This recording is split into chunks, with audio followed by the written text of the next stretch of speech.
Les plastiques sont performants.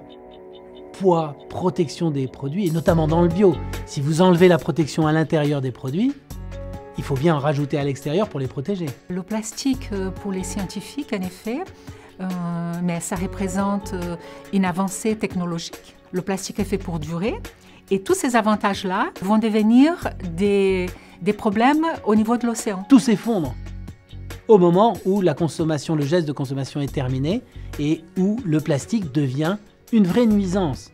Il va polluer pendant des centaines d'années nos océans. Il y a une évaluation de 80% des surfaces des océans qui sont contaminées par les microplastiques.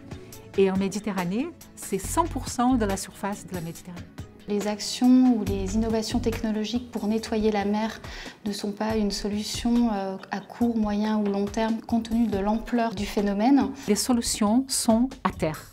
C'est notre réduction des déchets, l'économie circulaire. La collecte et le tri sélectif, c'est la première barrière à la pollution du plastique. Dans les villes, là où on consomme le plus, c'est là où on trie le moins.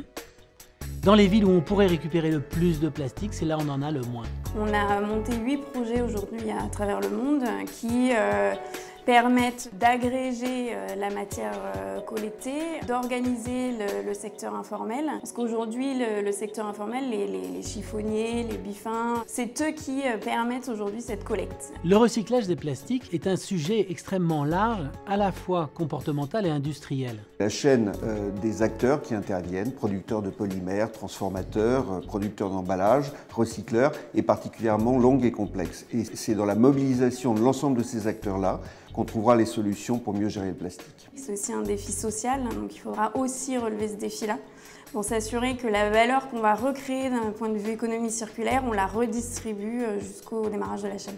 L'inaction coûte beaucoup plus cher que l'action. Et donc, la solution pour arriver à réinventer les plastiques, c'est de réintroduire la fin de vie des plastiques à l'intérieur de l'acte de consommation. C'est réinventer le rôle du consommateur dans le fait de consommer et de recycler.